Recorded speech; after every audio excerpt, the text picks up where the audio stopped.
Welcome back, everybody. Welcome back to the Canyon. Welcome back to more SE content. The SE.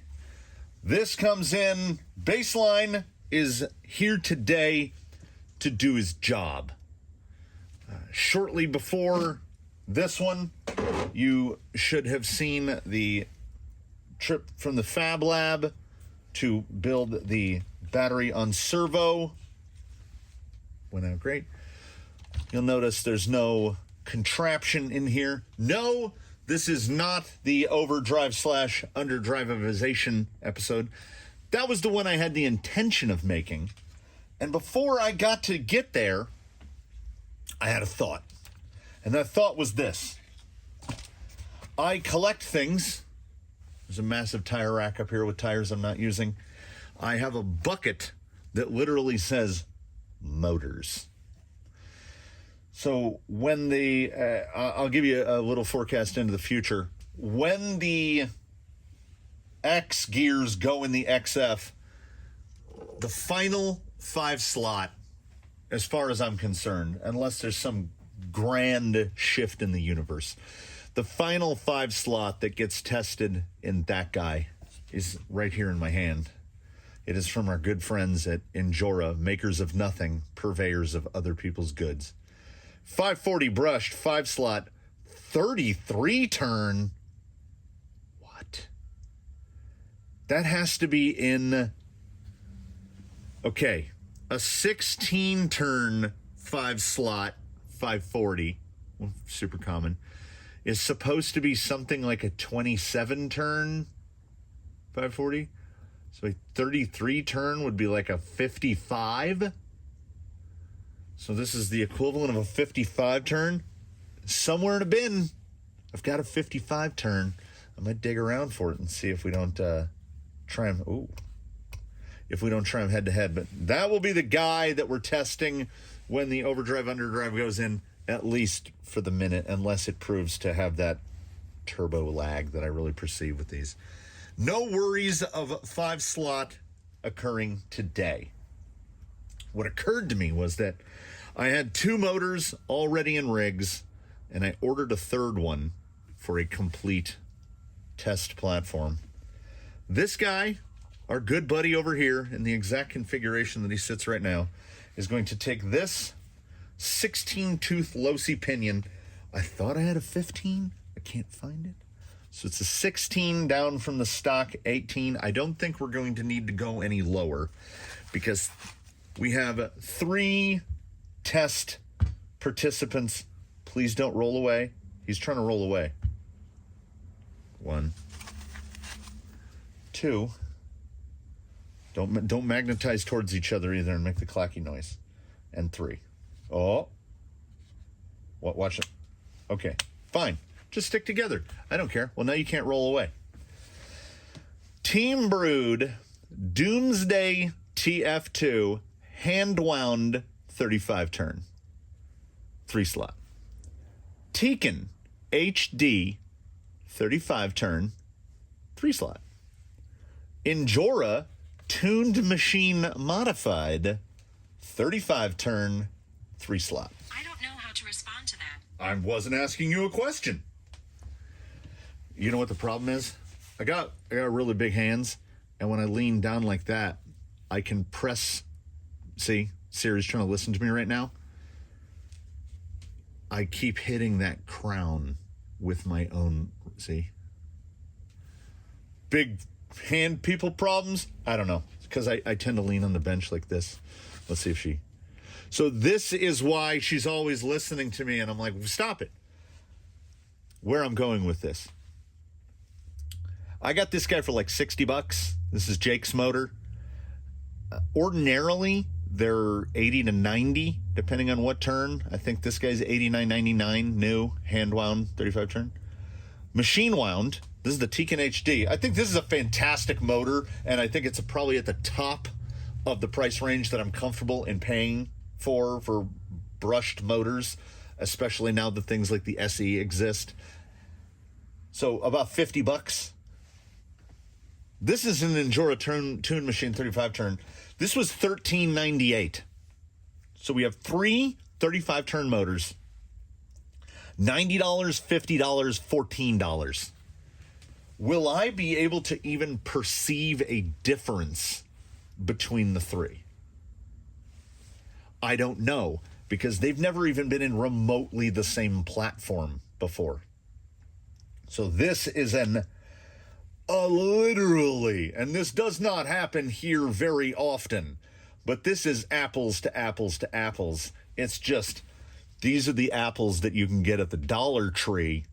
This is the apple you buy at the supermarket, and these are some sort of heirloom apples that come in like a silk sachet. So let us find out, and I thought about this. I did think about this a little. What direction should I go? Should I start with the cheap one and go to the expensive one? Or I think I should go with the expensive one and go down to the cheap one, because I think it will be easier to perceive if it gets worse as it goes down versus does it get better. Because let's be honest. I think it will be incremental. It's not going to be like, I'm going to take that out and put that in, and it's going to be like, I think it'll be a little punchier. I'm trying not to preconceive notions. And as I'm the guy that does the wrenching and I do direct wiring, I have to solder the motors on one at a time. So I can't exactly surprise myself as to which motor is being used to do what. So we were going to start with the Team Brewed hand wound. We were going to move to the Tekin, and then we were going to close out with the Injora. And we're going to find out, is this how can that motor be 6 times better than that one? And this can't be like a longevity test. Maybe the brushes last longer. Maybe it's got better springs. I mean, if we look at the end bells,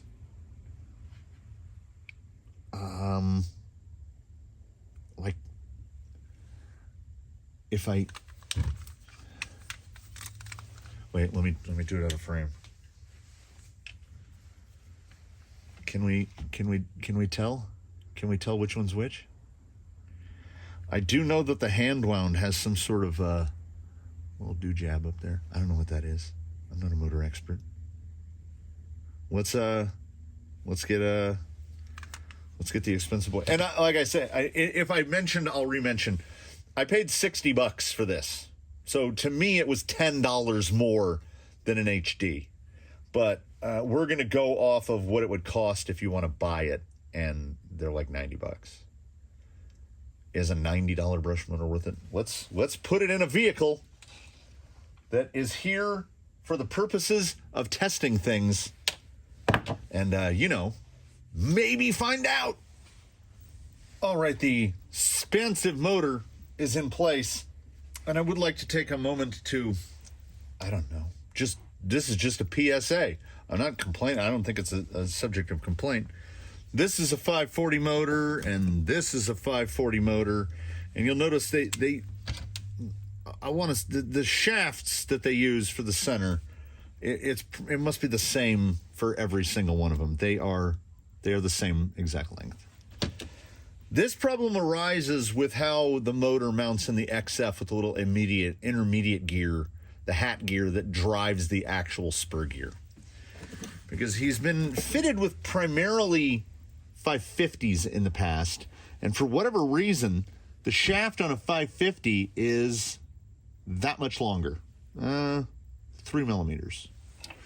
There are certain pinion gears that they just won't fit. So the intention was to use this Losi 16 turn. I had to go steal Jake the Snake's 16 turn because if I tried to mount it this way, so the intermediate gear is over here with the set screw at the top, the shaft was too short for the set screw. And if I tried to put it down this way, the collar height is too high and it wouldn't mesh. So with a 540, this pinion gear literally won't fit. You can't make it fit on a 540. The shaft is too short. Now on brushless, I'm just going off memory. I think the shaft is just a tiny little bit longer, so it probably wouldn't be a problem. And no problems with 550s at all. And as you can see, there's plenty of clearance, even with battery on servo, there's plenty of clearance for a 550. If I can fit my finger in front of a 540, I mean, we're only talking that much. Half a finger. That's a very American system of measurement, is it not? Finger and half a finger?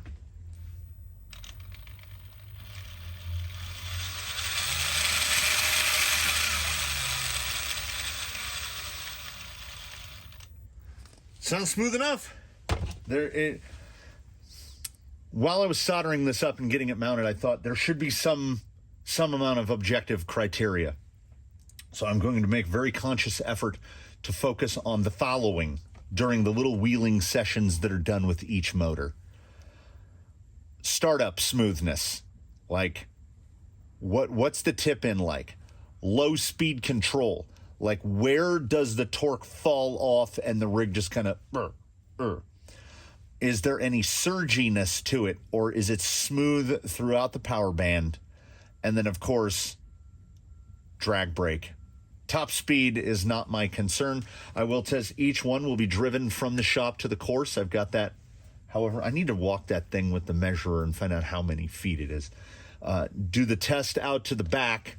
I can get my initial feelings on how does this feel? Well, how does this feel on the drive? And we'll look at startup smoothness, low speed control, drag brake, and in between those two, we'll stick this one in there in the middle. It's just, is the torque band smooth throughout, or is it like a 5-slot thing where there's this hole in the band? I don't expect to see hole in the band from anyone, from any of these three, but I am comparing nothing else but 35 turn versus 35 turn versus 35 turn. The only difference being they cost a vast range of different prices. Expensive guy first. We're going to go to the usual slick rock, whatnot. Give me an idea of drag brake. Let's see how it goes.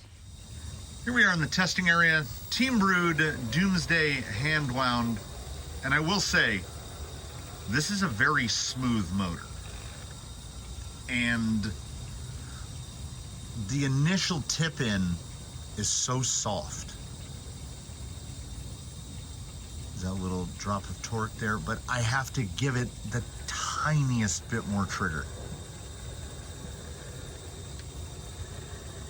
I can hold a very consistent amount of power on the trigger. You can see that. Oh, I guess bumpability is, oh, the drag brake is, the drag brake has clamp status. I think of anything between the three, if smoothness isn't one of the immediate factors, I think torque will be. I think even at 35 turns, this is just me speculating at this point. I think the torque is going to drop as we go down in price. It's so smooth. This is a test I would love to be able to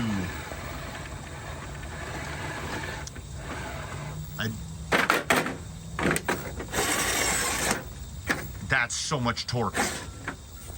I don't want to say due to someone else, but basically be able to blind test someone on this.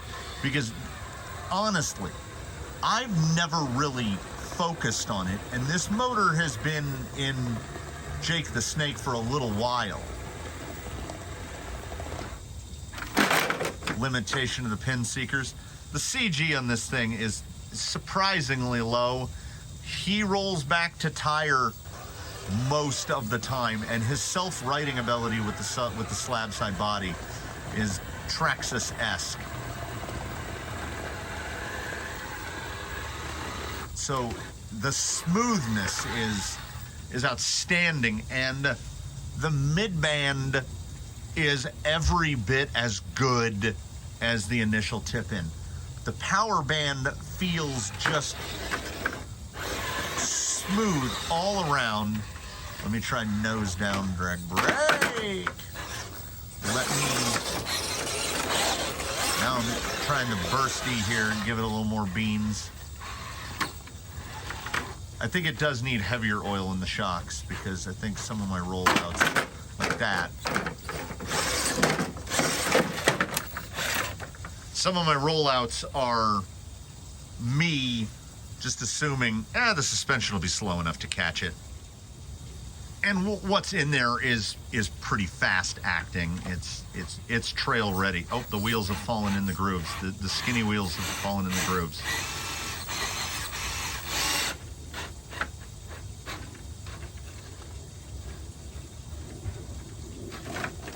Yeah, it's an electronic anchor. Like, in my experience, limited or otherwise, with brushed motors, that's effectively as good as you can get. Get that tire up nice and high. This is where I'll be able to see how the mid-band feels. A little odd spot there. All right, we'll go a swing wide here. Yeah, the low speed, really good. Honestly, pre-pro,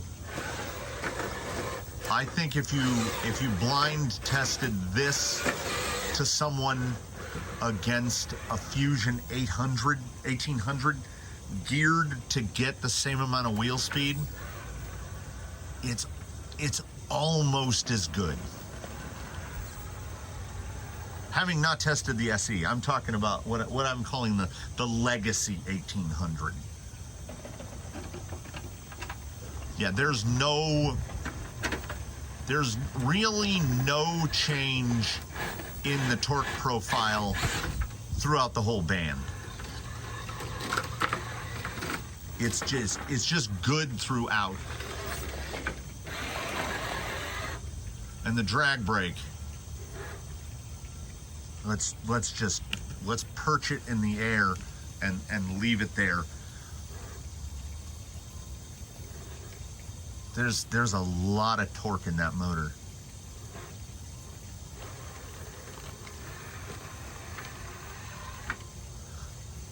Honestly, even now, viewing the fact that the Fusion SE is a thing at $80, and at regular price, this motor costs more than that. Nevertheless, it's so smooth and so torquey.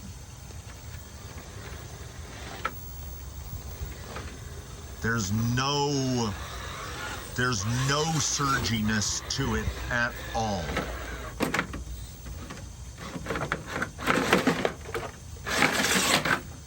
It has so much torque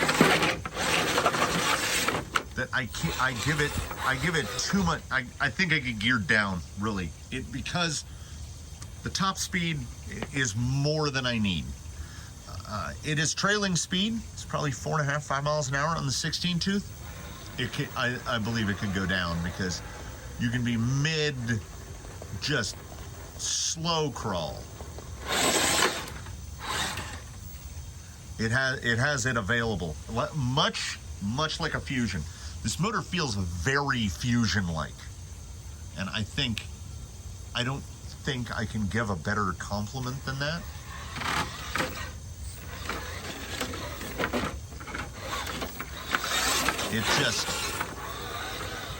It's like an increase in maneuverability.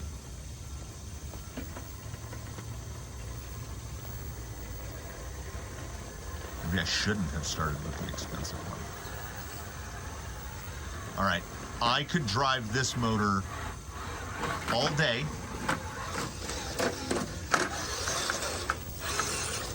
Remember not too long ago when I said it won't be possible that a motor is 6 times better than another one? I can't see the Endura being as buttery as this motor. But what we're gonna find out. Time to go to the middle one. Gonna drive it back. 4 screws, 6 screws, 7 screws, solder in the Tekin HD, and do this exact same thing again. In the continuing installment of what do turns and KV even mean? Because The Brood is faster than the Tekin. On open ground coming back here, I would say he tops out just a hair over 4 miles an hour. I can walk pretty briskly. My legs are pretty long. I can keep up with him in this configuration. Also, that initial tip in, there's a little more dead band at the bottom before the motor starts to pick up. Just a little. Okay. So the Brood has this ultimate low speed control where you can get down really low. There's a little gap at the bottom here with the Tekin. But once you're above that gap, like the amount of throttle I have to apply to get forward motion, which is right about there, when I hit the rock, I have to give it just a tiny bit more to keep rolling. So actually, if you roll in at a certain speed, you can just stay there. So it is effectively like having a little bit less fidelity. Here in the mid-band, they feel very similar. Very, very similar. On that climb right there, I think if blind tested and if I hadn't driven the Brood first, hadn't known about that extra bit of fidelity at the bottom, I wouldn't have known to miss it. I want to get a tire up a little higher so we can drag brake it. Oh, the rear tire is moving. Is the word infinitesimally? It is just the tiniest amount. So it's not an absolute electric. Like you see the little there's the, as I somewhat predicted that this would be incremental. There's less torque, but is it an amount less torque? Is the torque worth the money?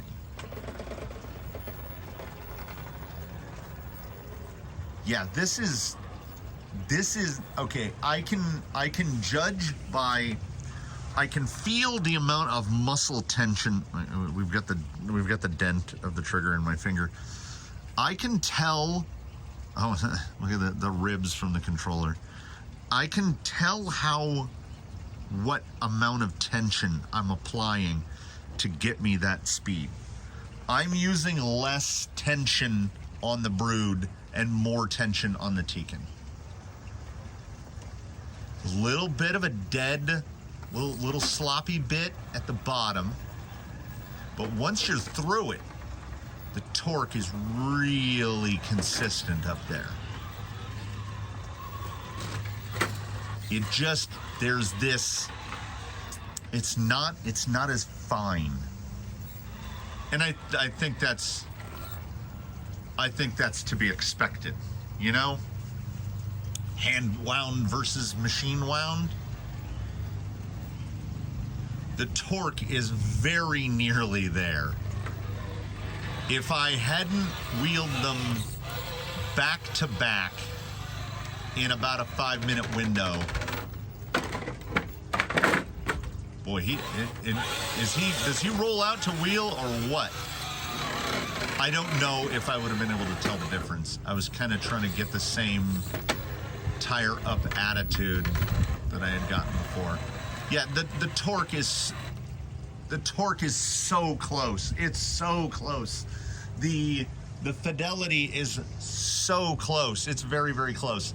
Now, depending on shopping, if you are looking for brushed in this 35 turn, when I got the Doomsday versus the Tekin is $49.99 all day, every day. I'm pretty sure it's priced at that.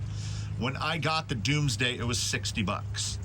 Do I think the Doomsday, where I'm sitting right now in the midst of this test, do I think the Doomsday is $10 better than the Tekin? Yes and no. I'm not mad. I'm not going to go buy a Doomsday to replace that Tekin. That Tekin is, so we're talking a price differential of $10, which 10 out of 50s, 20%. Is the Doomsday 20% better? No. It is as predicted, incrementally better. It's a little better. It's definitely got a little edge to smoothness. It's got a little edge to torque at startup. There's more available wheel speed despite it being the same turn count. So you could pinion down. There's just, and also, I should point, the pop, when transitioning from a low to moderate amount of throttle to a more aggressive amount of throttle, Tekin comes on, I don't want to say more, not slowly, not gradually.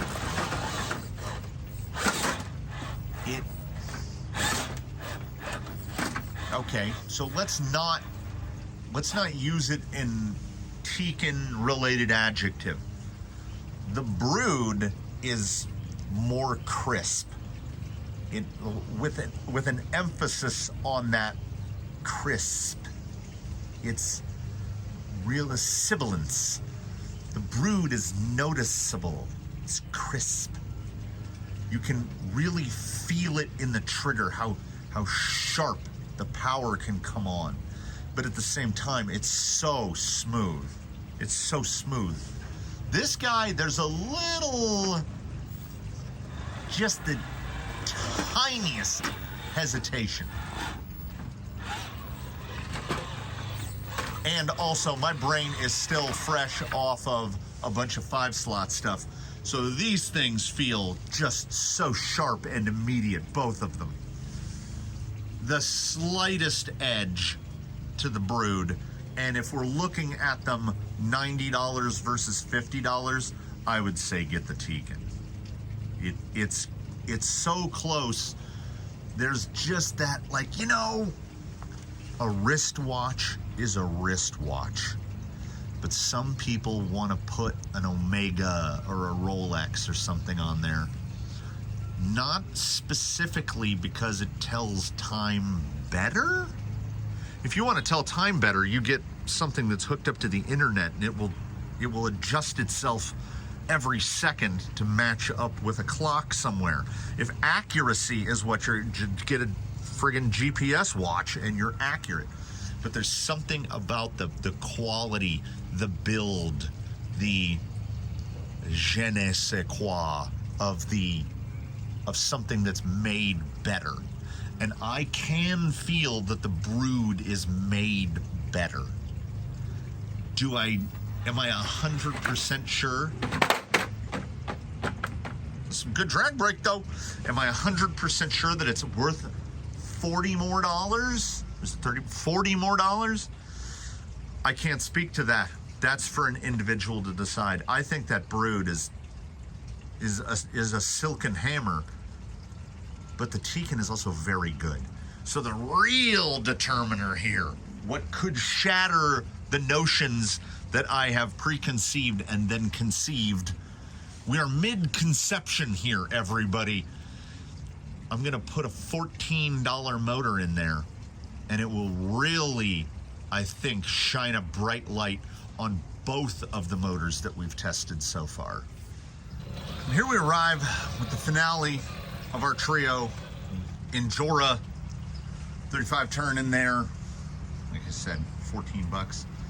I can tell you, once again, lessons learned from the drive, from the shop to the course, significantly faster. Like, significantly faster than the Brood. Really fast. Like, 27 turn-ish behavior. That low-end smoothness is mostly gone. So the initial tip in is just kind of a, so we get here and we go back. There's a little, you can't get that really slow roll. Like there's not enough torque to keep it at that real slow point. Once you're up in the middle though, it's mostly there.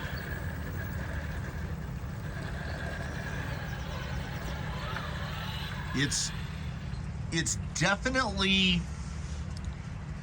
there's an ability to modulate it there. You just have to, go into it acknowledging it's not gonna be as smooth. Torque-wise,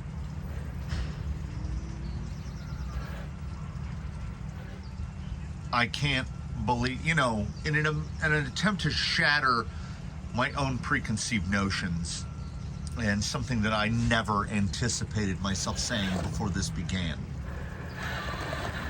I think the torque at stop and the delivery is a little better than the Tiken. It's a little smoother in the torque profile. Like I can feel myself, I'm using far less trigger tension to maintain it. And I'm getting it stopped down on that slick rock and it's still. Now what are we looking at in terms of that middle transition, which was what gave the edge to me of the Brood over the, that's really smooth.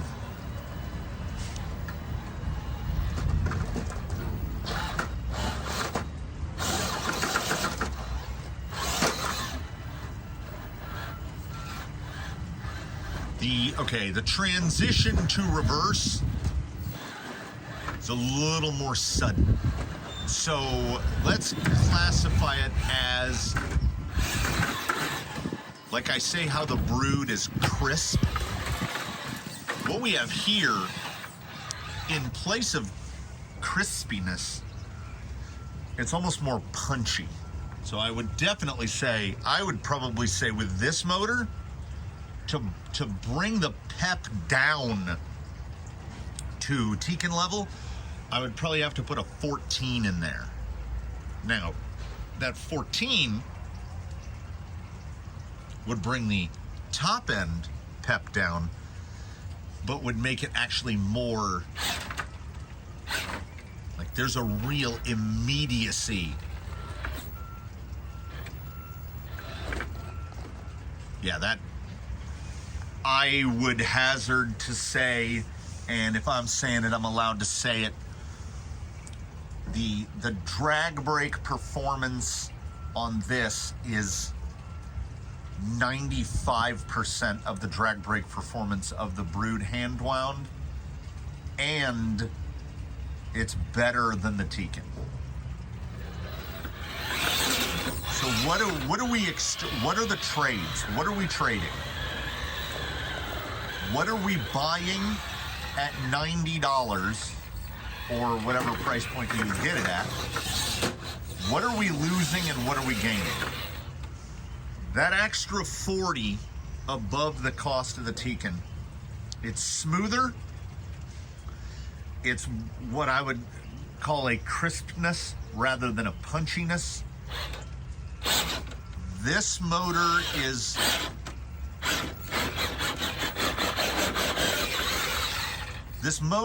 crispier than the Tiken, but not as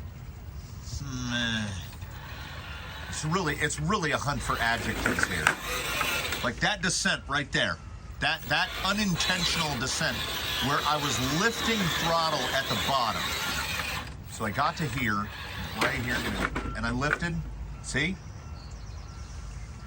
In that instance, the little bit less, the way the torque comes on, it's strange.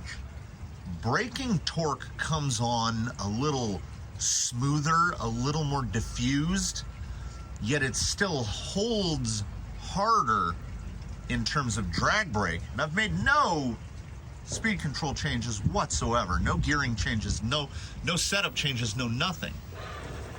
The transitional braking, I guess we would call it, the zone where drag brake is applying because I'm off throttle, and then getting to the point where we're at 0% forward throttle, which means drag brake is full on because I run my drag brake level at 9, so it's at maximum drag brake. That transition is somehow softer, but then the hold at full stop is harder. So now this is compared to the Tican. So I say that's probably desirable. It's a little, because of the inexplicably added speed, what does 35 turn actually mean anyway? This is a little tougher to control when doing something that we do all the time, right? Ascending in reverse, it's a little more difficult to modulate. Well, I say a little, but when I say a little, I mean it's significantly more difficult to modulate, particularly compared to the Brood. But in what would almost classify as a summary of this, that Brood is a fantastic motor. The Tican is an excellent motor, and this motor, if we look at it with the lens adjusted for price point, for value per dollar, apparently this Endura motor is a superb motor. $14?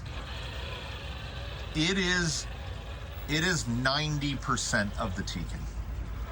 Yeah, I can feel the little bit less torque relative to the Tican. It has a fair amount less torque than the hand wound, as one would absolutely expect.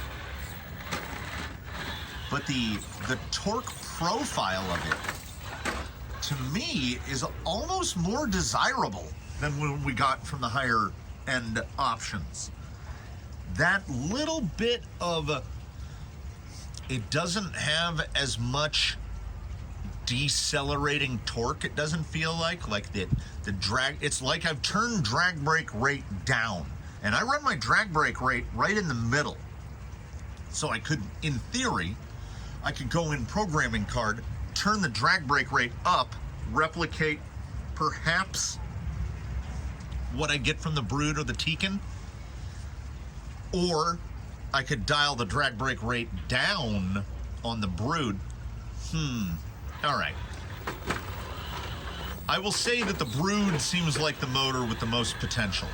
Like, it would obviously have, it would be the most receptive to tuning, both gearing wise and in terms of electronic limitations. This motor, now this is the G2, 1080 G2, which I have stated is ever so slightly smoother than a regular 1080. I think if you put this on a regular 1080, it would still be fine. I think, honestly, I think the differences in torque behavior between the three would be more emphasized on a 1080 versus a G2. So the Brood would look better, and this guy might look a little chunkier.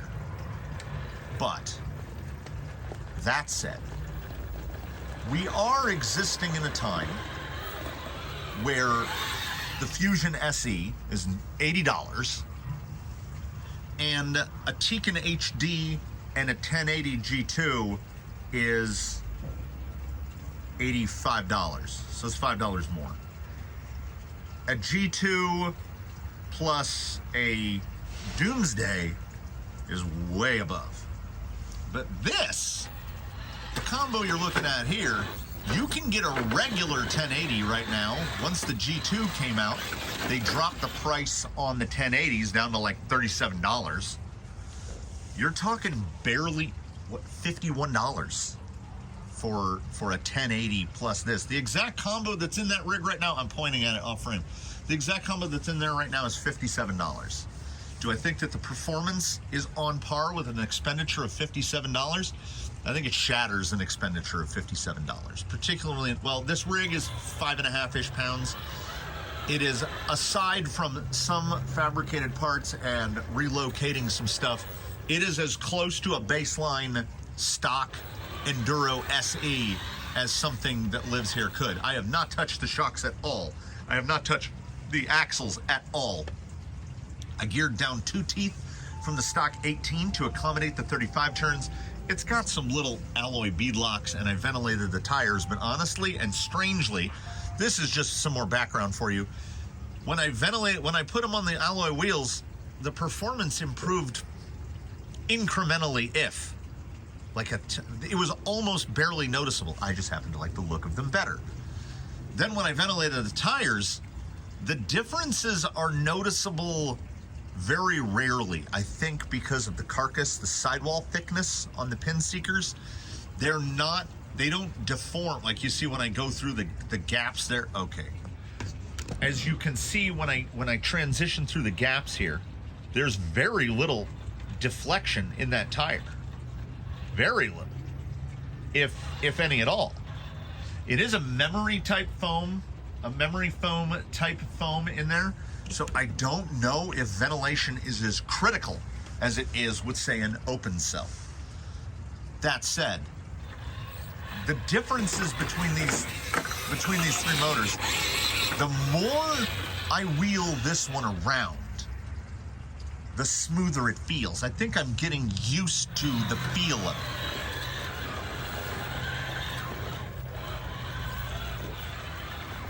Yeah, it's a softer pull.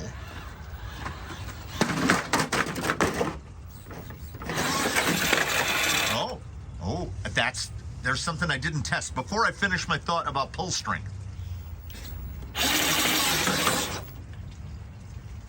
No, it was bad positioning on the rocks. It worked out fine. I'm not saying that I'm trying to intentionally roll it out again so that, I mean, it's like,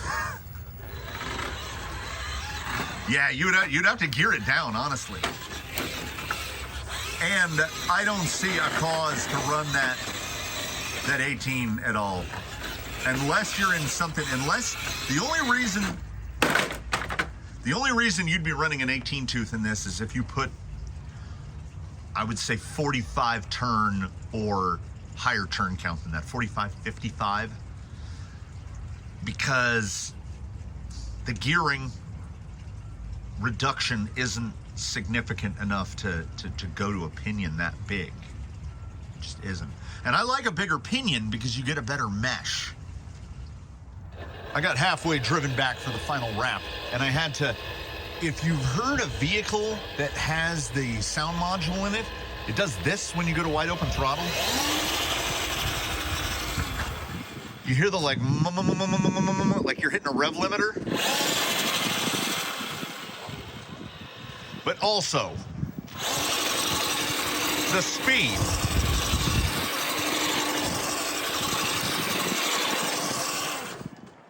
That's a fast 35 turn. So whatever it is, there it is. I would not go so far as to say that we're not surprises. I think in terms of if it's pure smoothness, like a perceptible feel of build quality, this is an excellent motor. Whoever it's actually made by and then badged by Brood, it's really good. It's really, really good. It feels, it's close to a Fusion level of low-end smoothness. That said, this guy is 90% the motor. I would easily say it's 90% as good. This guy is easily 90% as good as this Tekin. And I actually like that little, we get a little delay. The drag brake almost has, like it has reduced rate. but it's a very linear, very smooth. There's no curve to it. It just kind of, and then you're stopped. And when it stops, it holds. It holds hard. And out of a 540, that's all I can ask. Because the big failing of 540s in my experience is that there's just not enough torque. So they're not going to give you enough brake. And then your transitional torque when moving between low throttle application to giving it more bean. And I did not finish that thought. I can feel myself, like, while this guy's under operation, I feel myself. It's very fine, the adjustability there. The differential between that being that when this guy was in place, more firm of a trigger pull, but this guy can just do steady state. Like, it has so much torque. There's so much more available torque. It's like we've taken a motor. We've taken a Chevy LS, and you've got a Chevy LS that's in a car that you bought from a dealership, and it has this much horsepower and this much torque. And then we took it to a tuner, and we had the tuner give us a moderate power tune so that we can get a little more power but not destroy our gas mileage, that sort of a thing. And then we took it to a race shop, and they did the work to it to just make it a precision instrument. I'm not saying it's making race power numbers over these guys. I'm saying that the delivery is really smooth. And I'm not trying to do this to justify that the fact that even at what I paid, this costs over 4 times what that cost. This motor shines because it's so cheap. Any heat in it? They all came out around the same. They're just above my skin temperature, so they're probably at like 75 degrees or something. None of them built up an appreciable amount of heat. They all sound effectively the same. They all ran great. There are no losers here. But I would say pocketbook-wise, for sure, I mean, we got to be real. We got to be realistic and reasonable here at the end of the day. Which one do I recommend? Well, if you're a guy that wears an Omega watch and you want something that is made real nice, you buy one of these. If you don't like buying questionably borderline gray market stuff from Amazon, you buy one of those. I think on an average day, I would recommend this over this. It's 90% the motor. You can get it anywhere, and it's $50. If you're about saving money and you want a motor that outperforms its price tag by a significant margin, you buy one of these Injora tuned machine modified 35 turns. For all I know, that's an old Tamiya in there, stickered up. Who knows what the OE and who the OE is? I know that it's not the same as this motor. Tekin uses a completely different can. Every can here is a completely different can. So I don't think any of these guys are actually sharing a whole lot of parts in common, though the Brood and the Tekin have the exact same end bell, exact same markings. It's a Japan Sagami with the plus minus. Those are the exact same end bells. This one's got the Tekin's got the color coded, so you know which side is positive and negative. This guy has got a little bit more of a generic end bell on him. I am most surprised by this guy. I'm glad I tested him last. I got to see the differences in performance, but honestly, they were even smaller than I thought they would be. Like, the motors are much closer. So you're really paying for that little bit. You can get to a, no pun intended, baseline level of performance very inexpensively. And it's just incremental improvements above that. Will the Tekin last longer? Will the Brood last longer? I mean, probably. I can't say 100% sure, but I would bet that they will. I bet that there will be more longevity out of both of these than out of one of those. But say you're a guy that likes fording streams and you drive year round, well then I 1,000% recommend the $15 motor versus the $50 motor or the $90 motor. This one is definitely going to get some more tinkering and some more moving about. There's rigs that can try motors out, and that 35 turn seems to be kind of a sweet spot in my estimation. So there you have it. 35 turn versus 35 turn versus 35 turn. Did we learn anything? I feel like I learned a lot. I have a lot of takeaway from this.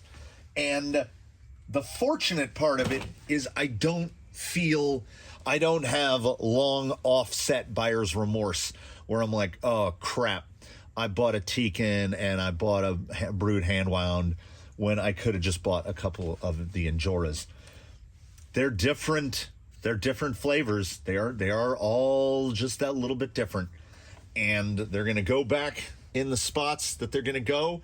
And if I do have one takeaway from today, it's that this guy, Baseline, is the test bed. He's an SE. He's getting an SE. You got to put an SE in an SE. So at some point in the near future, you will get to see the SE tested in this SE, 1800 kV SE. So the G2 will then be homeless. This combo, I absolutely love the Doomsday and the G2. It feels so smooth. It's borderline fusion. So Jake will be getting this, and we'll be getting and this motor back in. This motor will go back into the GFO, which is what it came out of. It's buttery smooth in the GFO. The only one homeless for at least the moment will be the little tune machine, because these guys were already in rigs. He's not better enough for me to put the Tekin in a bin. You know, they're close, but sentimentality creeps in, and the motor bin is so heavy it cracked the bin. So I gotta get another one, because it probably weighs 25 pounds of motors in there. There you have it. 35 turn, 35 turn, 35 turn. The affiliate, the relevant affiliate links of everything that I can think of will be in the description. It's how much would I pay for that? It's easily a $30 motor. Maybe that might be a $35 motor in a $14 package. It's every bit as good as any of the whoever they're rebadged by. I haven't driven a Reedy as smooth as that, period. So something at least, if you haven't gone all brushless, something at least to consider. And if we can give you something to consider, then I feel like we've won the day. So that's that. We're done. Thank you for watching for probably the fourth time that I've said it.